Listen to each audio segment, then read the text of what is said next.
आज 7 फेब्रुवारी रोजी कोल्हापूर जिल्हा परिषद आणि पंचायत समिती निवडणुकांसाठी मतदान प्रक्रिया सध्या सुरू आहे। आज सकाळपासूनच कोल्हापूर जिल्ह्यातील प्रत्येक जिल्हा परिषद आणि पंचायत समिती मतदारसंघामध्ये मतदानासाठी उत्स्फूर्त असा प्रतिसाद जो आहे तो मतदारांचा मिळत आहे। मी सध्या करवीर तालुक्यातील पाचगाव जिल्हा परिषद मतदारसंघामध्ये आहे आणि आपण या ठिकाणी बघू शकतोय की पाचगावची जी केंद्रशाळा आहे या मतदान केंद्रावर आज सकाळपासून नागरिकांनी गर्दी केलेली आहे। यामध्ये महिलांची विशेषतः जो सहभाग आहे तो मोठ्या प्रमाणात आपल्याला पाहायला मिळतोय। त्याचबरोबर ज्येष्ठ नागरिक असतील आणि तरुणांनी मोठ्या प्रमाणात गर्दी करून आपल्या मतदानाचा हक्क बजावताना चित्रात आपल्याला पाहायला मिळत आहे। दुसरीकडे बघायला गेलं तर या जिल्हा परिषद निवडणुकीमध्ये गेल्या 15 ते 20 दिवसांपासून प्रचाराची रणधुमाळी सुरू होती। आरोप प्रत्यारोपांच्या पैरी जडत होत्या। त्यामुळे संपूर्ण वातावरण जे आहे राजकीय वातावरण हे चांगलंच तापलेलं होतं आणि अखेर आज मतदान प्रक्रिया राबत आहे। या मतदान प्रक्रियेसाठी प्रत्येक उमेदवारांचे कार्यकर्ते असतील किंवा समर्थक असतील यांनी परिश्रम घेतले आहेत। ज्येष्ठ नागरिकांना मतदान केंद्रापर्यंत आणण्यासाठी वाहनांची देखील व्यवस्था केलेली आहे। दुसरीकडे प्रत्येक मतदारांना मतदान करण्यासाठी त्यांना त्यांच्या घरापर्यंत जाऊन त्यांना मतदानापर्यंत आणण्याचं काम केलं जाते। माझ्यासोबत आत्ताच ज्येष्ठ नागरिक आहेत, मतदानाचा हक्क त्यांनी बजावलेला आहे। काका, काय सांगाल, आज मतदानाचा हक्क तुम्ही बजावलेला आहे, काय भावना आहेत? काय मतदान व्यवस्थित केलेलं आहे आणि येणाऱ्या जिल्हा परिषद सदस्याकडनं आता काय अपेक्षा आहेत?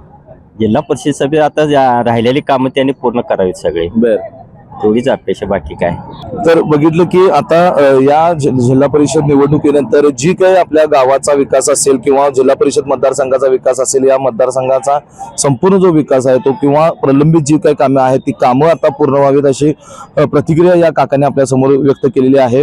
आज सकाळपासून उत्स्फूर्त असा प्रतिसाद देत मतदारांनी आता आपल्या मतदानाचा हक्क बजावलेला आहे। आज कोल्हापूर जिल्ह्यातील जवळपास 68 जिल्हा परिषद गट जे आहेत आणि पंचायत समितींच्या 136 गणांसाठी ही निवडणूक आज पार पडत आहे आणि या निवडणुकीनंतर खऱ्या अर्थानं कोल्हापूर जिल्हा परिषदेवर कोणाची सत्ता येणार हे देखील स्पष्ट होणारच आहे।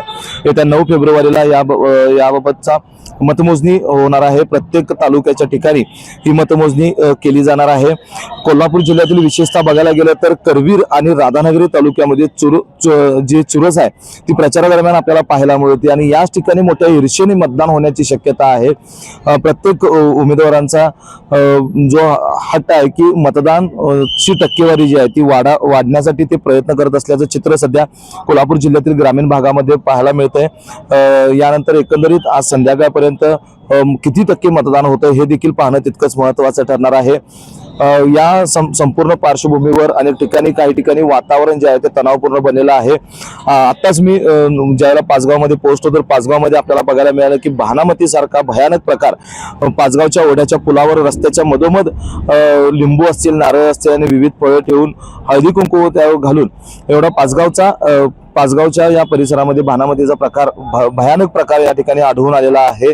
त्यामुळं साम दाम दंड भेद करून या संपूर्ण मतदारांना आकर्षित करण्याचा प्रयत्न जो आहे तो उमेदवारांकडून केला असल्याचं आपल्याला या ठिकाणी दिसून येत आहे। एकूणच आज संध्याकाळपर्यंत आकडेवारी किती टक्के मतदान प्रक्रिया होणार, किती टक्के मतदान होतंय हे पाहणं महत्त्वाचं आहे आणि 9 फेब्रुवारीचा निकाल काय असणार आहे हे देखील तितकंच महत्त्वाचं आहे। व्हिडिओ जर्नलिस्ट सर्वेश देसाईसह मी सद्दाम अली, KK न्यूज, कोल्हापूर। कोल्हापूर जिल्ह्यातील सुझुकीची एकमेव डीलरशिप म्हणजे मोहिते सुझुकी।